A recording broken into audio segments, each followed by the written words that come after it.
ಪರವಾಗಿ ನಡೀತಿದೆಯಾ ಇಲ್ಲ ಹೇಗೆ? ಅದರ ಆದಷ್ಟು ನಡೀತಾ ಇದೆ. ಮಧ್ಯೆ ಸ್ವಲ್ಪ ಇವಾಗ ಈ ಗಲಾಟೆ ಪಲಾಟೆ ಆಗೋದ್ರಿಂದ ಸ್ವಲ್ಪ ಅವ್ರಿಗೆ ಏಟ್ ಆಯ್ತಾ ಇದೆ ಇವಾಗ. ಓಕೆ, ಅದು ಹೇಳಿ ಇದು ಇವಾಗ ಕ್ರಿಕೆಟ್ ಮ್ಯಾಚ್ ಆಯ್ತಲ್ಲ ಅದ್ರ ಬಗ್ಗೆ ಆವಾಗಲಿಂದ ಸ್ವಲ್ಪ ಅವ್ರಿಗೆ ತೊಂದರೆ ಆಯ್ತಾ ಇದೆ. ಅದಕ್ಕೆ ಮುಂಚೆ ಸ್ವಲ್ಪ ಕರೆಕ್ಟ್ ನಡೆಸ್ಕೊಬತ್ತಾ ಇದ್ರು. ಮಧ್ಯೆ ಇವಾಗ ಯಾವುದು ಇವೆಲ್ಲ ಇರ್ತಾವಲ್ಲ, ಯಾವುದು ರೆಡ್ಡಿಯದು ಅದು ಇದು ಹಗರಣಗಳೆಲ್ಲ ಇರ್ತಾವ, ಅವ್ರ ಇವ್ರ ಮೇಲೆ ಹೇಳೋದು ಇವ್ರು ಅವ್ರ ಮೇಲೆ ಹೇಳೋದು ಇದೆಲ್ಲ ಮಾಡಿ ಸ್ವಲ್ಪ ಜನಗಳಿಗೆ ತೊಂದರೆ ಆಯ್ತದೆ ಇವ್ರು ಆಡಿ. ಕರೆಕ್ಟ್. ಬಟ್ ನೀವು ಹೇಳಿದ್ರಲ್ಲ RCB ಎಲ್ಲ ಅಷ್ಟೊಂದು ಸಾವು ಅವ್ರಿಗೆಲ್ಲ ಪರಿಹಾರ ನೀಡ್ತಾರೆ ಇವಾಗ ಹೇಳ್ತಾವ್ರ. ಇವಾಗ ಅವು BJP ಮೇಲೆ ಹೇಳ್ತಾರ. ಮೊದಲು ಅಲ್ಲ ಆಯ್ತಲ್ಲ ನೋಡಿ, 11 ಜನ ಸತ್ರಲ್ಲ, ಅದ್ರ ಮೇಲೆ ಹೇಳಿದ್ವು ಎಷ್ಟು ಪುಲ್ವಾಮಾ ಅದ್ರ ಮೇಲೆ ಆಯಿತು. ಇವಾಗ ಪ್ಲೇನ್ಲಿ ಸತ್ರಲ್ಲ, ಇವಾಗ ಇದನ್ನ ಎತ್ಕೋತಾರೆ. ಈಗ ಇದನ್ನೆಲ್ಲ ಮರ್ತ್ಬಿಟ್ಟು ಅದನ್ನೇ ಹೇಳ್ತಾರೆ. ಈಗ ಮೋದಿ ಮೇಲೆ ಹೇಳ್ತಾರೆ. ಈಗ ಅಷ್ಟು ಜನನೇ ಸತ್ರು, ಅವ್ರ ರೀಸನ್ ಕೊಂಡಿಲ್ಲ, ನಾವ್ಯಾಕೆ ಕೊಡಬೇಕು? ಓಕೆ, ಈಗ ಯಾರಿಗೂ ಪಾಪ ಇವರು ಏನೂ ಮಾಡೋಕ್ಕಾಗೋದಿಲ್ಲ, ಅವರು ಏನು ಮಾಡೋಕ್ಕಾಗೋದಿಲ್ಲ. ಹಣಲ್ಲಿ ಏನು ಬರ್ದಿತ್ತು ಅದಾಯಿತು. ಅದನ್ನು ಇವರು ಅಡ್ಜಸ್ಟ್ ಮಾಡ್ಕೊಂಡು ಜೀವನಕ್ಕೆ ಸೌಲಭ್ಯ ಮಾಡ್ಕೊಂಬಿಟ್ಟು ಹೋಗ್ಬೇಕು.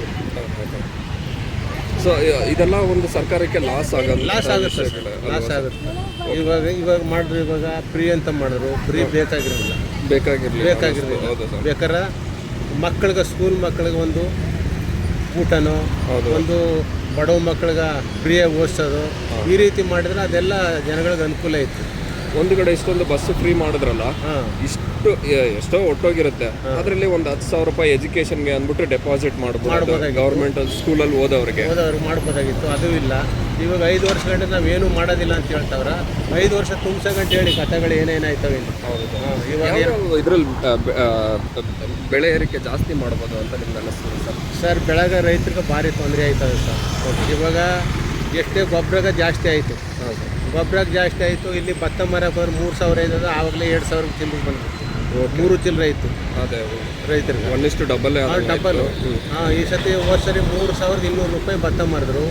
ಇವಾಗ 2,200ಕ್ಕೆ ಲಾಸ್ಟ್ ಆಗೋಯ್ತು. ಗೊಬ್ಬರದ ಬೆಲೆ ಮಾತ್ರ ಇನ್ನೂ ಜಾಸ್ತಿ ಆಯಿತು. ಅದಕ್ಕೆ ಮಾತ್ರ ಕಡಿಮೆ ಆಯಿತು. ಈ ಕಬ್ಬು ಅಷ್ಟೇ. ಇವಾಗ 3,500 ಕೊಡ್ತೀವಿ ಅಂದರೆ ಇವಾಗ 3,300 ಕೊಡ್ತಾವನ. ಇವರು 4,000 ಕೊಡುವಂತ ರೈತರು ಹೇಳ್ತಾವ್ರ. ರೈತರು ಬೆಳೆಗೆ ಅಂದ್ಬಿಟ್ಟು ಉಪಯೋಗಿಸುವ ಪದಾರ್ಥಗಳಿಗೆ ಬೆಳವಣಿಗೆ ಜಾಸ್ತಿ. ಈಗ ಟಮಾಟ ಆಯಿತು, ಇವಾಗ 100 ರೂಪಾಯಿ 180 ರೂಪಾಯಿ ಆಗಿದಾಗ ಮಾಡ್ತಾ ಇದ್ರು. ಇವಾಗ 15 ರೂಪಾಯಿ 10 ರೂಪಾಯಿಗೆ ಬಂದ್ಬಿಟ್ರೆ. ಈ ಥರ ಆದರೆ ರೈತರಿಗೆ ಬರೀ 15 ದಿನ 20 ದಿನ ಮಾತ್ರ ರೈಟು. ಸರ್, ಅದು ಕಂಟಿನ್ಯೂ ನಡೆದಿಲ್ಲ. ಸರಿ. ಇವಾಗ ಶುರುವಾಗಿ ಒಂದು 4-5 ತಿಂಗಳಿಂದ 15 ರೂಪಾಯಿ 10 ರೂಪಾಯಿ 20 ರೂಪಾಯಿ ಈ ಥರ ನಡೀತಾ ಇದೆ. ಅವಾಗ ಅವ್ರಿಗೆ ಎಲ್ಲಿ ಏನು ಲಾಭ? ಅವ್ರೇನು ಮಾಡ್ತಾರೆ ಪಾಪ, ಇನ್ನೊಂದು ಸತ ಆಗುತ್ತಾ ಅಂತಂದ್ಬಿಟ್ಟು ಅವ್ರು ಮಾಡ್ತಾರೆ. ಹೀಗೆ ವರ್ಷ ಹೋಗ್ತಾ ಇದ್ರೆ ಯಾವಾಗಲೂ ಒಂದ್ಸರಿ ಸಿಕ್ಕುತ್ತಾ. Full loss. ಟೊಮೆಟೊಲ್ಲೂ ಅಷ್ಟೇ, ರೈತರಿಗೆ ಎಲ್ಲ ಥರದಲ್ಲೂ ಲಾಸ್ ಆಯ್ತದ. ಆದರೆ ಗೌರ್ಮೆಂಟ್ನವರು ಅವ್ರಿಗೆ ಸೌಲಭ್ಯಗಳನ್ನ ಈ ಥರ ಮಾರ್ಕೆಟ್ಲಿ ಒಂದು ನಿಗದಿ ಬೆಲೆ ಇಟ್ಟು ಅವ್ರಿಗೆ ಅನುಕೂಲ ಮಾಡಿಕೊಡ್ಬೋದು. ಸೊ ಈ ಗ್ಯಾರಂಟಿ ಸರ್ಕಾರ ಇದೆಲ್ಲ ಕಡಿಮೆ ಮಾಡಿ ಬೇಕಾಗಿರೋ ವಿಷಯಗಳೆಲ್ಲ ಸಪೋರ್ಟ್ ಮಾಡಬೇಕು. Thank you sir.